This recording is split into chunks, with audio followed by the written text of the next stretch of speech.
अस्सलामुअलैकुम।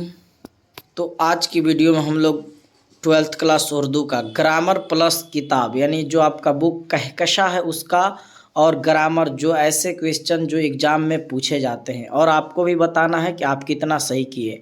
ऑप्शन पढ़ते तक आपको खुद सोच लेना है और आखिरी में कमेंट करना है कि आप कितने सही किए। आज की वीडियो में हम लोग ये 39 प्रश्न है लेकिन 39 से ज़्यादा आपको पढ़ा देंगे यानी बता देंगे। ठीक है बाबू, तो चलिए फाइनली वीडियो को शुरू करते हैं। बहुत ही बेहतरीन क्लास है, आप अगर इस क्लास को कर लेते हैं फाइनली आपके लिए एग्ज़ाम के लिए बहुत ही ये मुफीद वीडियो है। तो चलिए पहला सवाल देखते हैं। पहला सवाल क्या है बाबू, अरशद के नाम से कतई तारीख किसने लिखा? तो ये आप जान रहे अताकाकवी से है, तो ये इसका आंसर हो जाएगा अताउर रहमान अताकाकवी।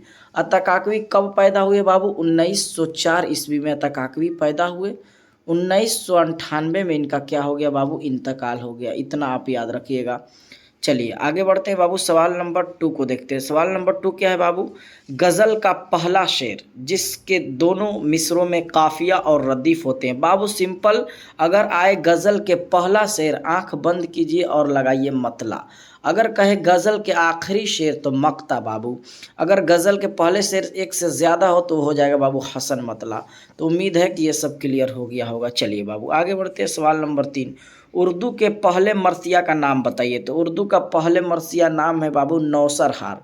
क्या नाम है? नौसरहार। और ये कब लिखा गया था? देखते हैं कि कौन पूरे जानकारी वाले लोग हैं कि इसमें बता देते हैं इसको कमेंट में कि इसको कब लिखा गया था और इसके मुसन्निफ कौन है।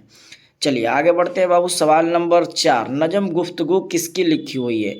तो नजम गुफ्तगू के शायर जो हैं अली सरदार जाफरी है। वज़ीर आगा इंशाइया लिखे हैं। 2 आपके ये निसाब में शामिल नहीं है, तो ये याद रहे बाबू। सवाल नंबर 5, अकबर इलाहाबादी किस तरह के शायर थे? अकबर इलाहाबादी बाबू जरीफ शायर थे। अकबर इलाहाबादी क्या लिखे? बरके कलीसा। क्या लिखे बाबू? बरके कलीसा लिखे हैं। ठीक ना, याद होगा। 1845 ईस्वी में पैदा हुए। आगे बढ़ते हैं बाबू, गज़ल के आखिरी शेर आपको अभी बताए हैं, इसका जवाब अब हम नहीं देंगे। आप कमेंट में सिर्फ ABCD लिखिए 6 नंबर का। खलीलुर रहमान आजमी का मजमुआ कौन है? तो आसान सा है, ये तीनों निकाल दीजिए और सीधे आइए जवाब नया अहदनामा कागज़ी पैराहन, ये भी है ना आएगा। तो चलिए आगे बढ़ते हैं। ये गाना की विलादत कहाँ हुई, यानी ये गाना चंगेजी कहाँ पैदा हुए? तो आजमगढ़ सीधा सुल्तानपुर। कब पैदा हुए बाबू? 1927 ईस्वी में। वफ़ात कब हुआ आपको बताना है कमेंट में, कम से कम आप भी बताते रहिएगा, सीखते रहिएगा। 4 मिसरों पर मुश्तमिल सिन्फ को क्या कहते हैं बाबू? 4 मिसरे पर जो उसे रुबाई, 6 मिसरे वाले नज़म को मुसद्दस, 5 मिसरे वाले नज़म को मुखम्मस कहते हैं और 3 मिसरे वाले नज़म को मुसल्लस और 2 मिसरे वाले नज़म को दोहा कहते हैं। शायर अपने अशआर में असली नाम के अलावा एक मुख्तसर नाम इस्तेमाल करता है, उसे क्या कहते हैं? उसे बाबू तखल्लुस कहते हैं। ठीक ना, उर्फ नहीं कहेंगे क्योंकि बाबू ये असल नाम के अलावा ठीक है उर्फ कहते हैं, लेकिन इसमें है मुख्तसर नाम इस्तेमाल करता है तो शायर ही करता है, इसलिए सही जवाब तखल्लुस हो जाएगा बाबू। आगे बढ़ते हैं। गाना चंगेजी किसके शागिर्द थे? शाद अजीमाबादी, अकबर इलाहाबादी, जिगर मुरादाबादी। तो इसका करेक्ट आंसर हो जाएगा बाबू जिगर मुरादाबादी। चलिए आगे बढ़ते हैं बाबू। सवाल नंबर 12, तशबीब का ताल्लुक किस सिन्फ़ शायरी से है? इसका जवाब 2 हटा देते हैं, एक मसनवी नहीं होगा और एक आपको नहीं होगा रुबाई, रुबाई नहीं होगा। अब आपको जवाब लगा लेना है B या D। चलिए देखते हैं कितने लोग बता देते हैं। जब किसी गज़ल में एक से ज़्यादा मतला हो, पहले ही बताए उसे हसन मतला कहते हैं। हसन मतला, तो देखिए यहाँ हसन पहले हो गया तो करेक्ट आंसर हसन मतला होगा। ठीक है, ये तीनों नहीं होगा बाबू। चलिए आगे बढ़ते हैं। सवाल नंबर 14, पहाड़ काटने वाले शायर से क्या मुराद है? पहाड़ काटने वाले शायर से मुराद फरहाद है जो श्री के लिए पूरा रास्ता बना दिया है ना बाबू। चलिए आगे की ओर बढ़ते हैं। सवाल नंबर 15, ए गमे दिल क्या करूं, ए वहशते दिल क्या करूं, यह मिसरा किसका है? जोश का है? तो नहीं बाबू, तो उसमें ये नहीं है अली सरदार और ये तो होगा नहीं। बिल्कुल करेक्ट आंसर मिजाज हो जाएगा बाबू। सवाल नंबर 16, दलजे जेल में कौन सा लफ्ज़ मुजक्कर है? मुजक्कर बाबू ये हो जाएगा अब आपको बाग। चलिए आगे बढ़ते हैं बाबू। सवाल नंबर 17, खलवत के जिद जलवत, क्या होगा बाबू? खलवत जलवत, खलवत जलवत। चलिए आगे बढ़ते हैं। बिशन सिंह किस अफसाना का किरदार है? बाबू बिशन सिंह जो है ना वो अफसाना किरदार है टोबा टेक सिंह, यानी बिशन सिंह का असल नाम ही क्या है? टोबाटेक सिंह का असल नाम क्या है? बिशन सिंह बाबू, ठीक है। प्रोमिस किसका ऑप्शन है? यहाँ मीम छूटा है। प्रोमिस किसका ऑप्शन है? जिलानी बानो का। इब्राहिम शाह का भी बाबू किसका लिखा हुआ है? साद हसन मंटू का। इब्राहिम शाह का सलाम बिन रज़ाक, सलाम बिन रज़ाक। मिस्टेक नहीं होगा, टेंशन मत लीजिए, बिल्कुल कन्फर्म यहाँ से पढ़ कर जाइए। क्वारंटीन राजेंद्र सिंह बेदी, यहाँ आपको गलत के चांस ही नहीं है बाबू, ठीक ना। इस चैनल पे गलत मिल ही नहीं सकता है, एक दो बाई दबे मिले लेकिन नहीं मिलेगा। खाक ऐसी जिंदगी पे के पत्थर नहीं हूँ मैं बाबू, सही जवाब हो जाएगा। चलिए आगे बढ़ते हैं, सवाल नंबर 20। जवाल की जिद क्या होगी बाबू? जवाल की जिद बाबू उरूज। आगे बढ़ते हैं, सवाल नंबर 21। सौगात के माने क्या है बाबू? सौगात के माने तोहफा। क्या हो जाएगा बाबू? तोहफा। आगे बढ़ते हैं बाबू, भारत रत्न क्या है? भारत रत्न बाबू खताब है जो सरकार की तरफ से दिया जाता है। आगे बढ़ते हैं, सवाल नंबर, बाजीगर का मतलब होता है तमाशा दिखाने वाला। क्या होता है बाबू? तमाशा दिखाने वाला।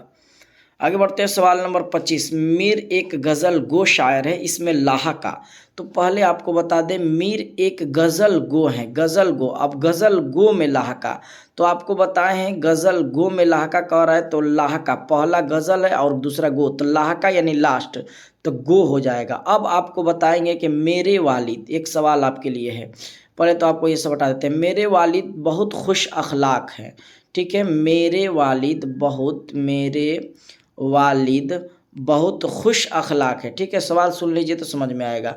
बहुत खुश अखलाक है, इस जुमले में साबका की निशानदेही करना है आपको, यानी मेरे वालिद बहुत खुश अखलाक है, इसमें साबका बताइए।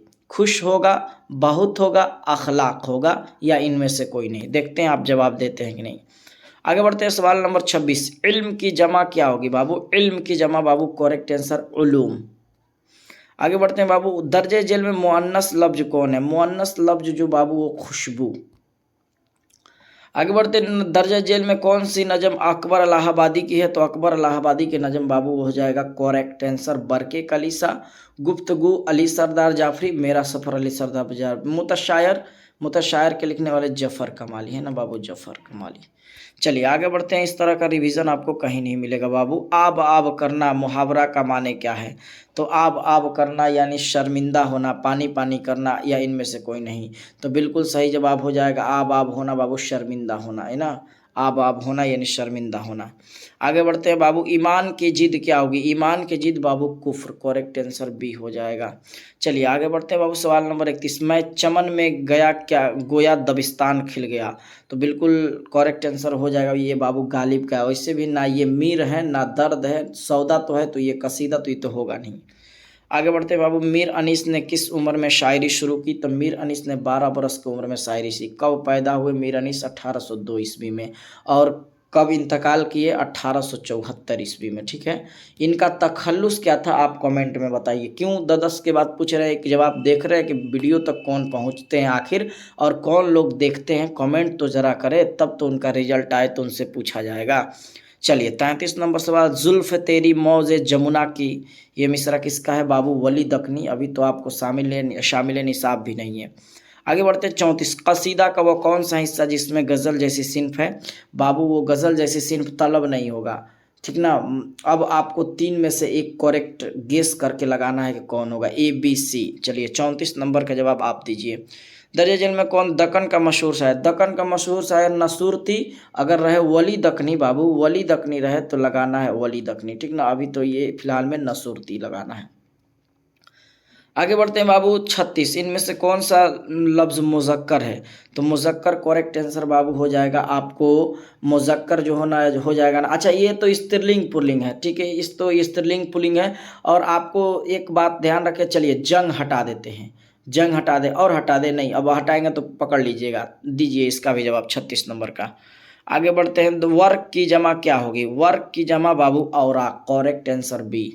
आगे बढ़ते हैं बाबू, सवाल नंबर 38। दरसगाह क्या है? दरसगाह बाबू इसमें जरफ है जिससे मकाम या वक्त का पता चले, इसमें आला जिससे औजार का इल्म हो उसे इसमें आला, और जिससे बाबू छोटाई का मालूम चले उसे इसमें मुसग्गर, और जिससे बड़ाई का मालूम चले उसे इसमें मुकब्बर। जैसे बाग बाबू ये इसमें मुकब्बर है, तो बागीचा क्या हो जाएगा? इसमें मुसग्गर। ऐसे ही बताइए, किताब अगर किताब इसमें मुकब्बर है तो या इसमें मुसग्गर, आप बताइए किताब से क्या हो सकता है?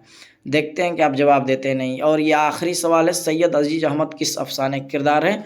तो सैयद अजीज़ अहमद भूले बिसरे गीत अफसाना किरदार है। इब्राहिम सक्का सलाम बिन रज़ाक लिखे हैं। इब्राहिम सक्का कौन लिखे हैं? सलाम बिन रज़ाक लिखे हैं। प्रोमिस जिलानी बानो, टोबा टेक्सिंग, सआदत हसन मंटू।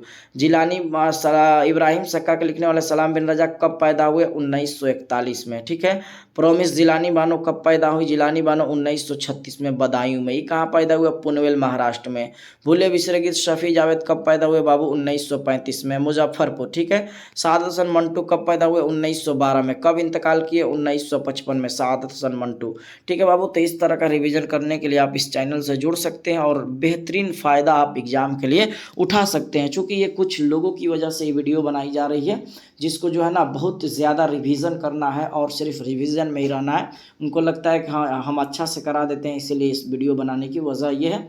कुछ लोग हैं जो इसकी वजह वीडियो बनाने की, इसलिए इस पे वीडियो जो है ना अपलोड की जा रही है। चलिए भाई, खैर वो व्यूज और ये सब के लिए वीडियो नहीं है, तो ये फ़ायदेमंद के लिए वीडियो है। तो आप लोग देखिए और अपने जो है ना आगे तक शेयर इस मकसद से कीजिए ताकि उसका भी उर्दू में अच्छा नंबर आ जाए। चलिए बाबू, मिलते हैं अब अगली वीडियो में। अगर कोई ख्वाहिश हो किसी तरह का वीडियो बनवाने की तो आप कह सकते हैं, उसके मुताबिक आपको वीडियो दी जाएगी। चलिए मिलते हैं अगली वीडियो में बाबू। अस्सलामु अलैकुम वरहमतुल्लाहि वबरकातुहू।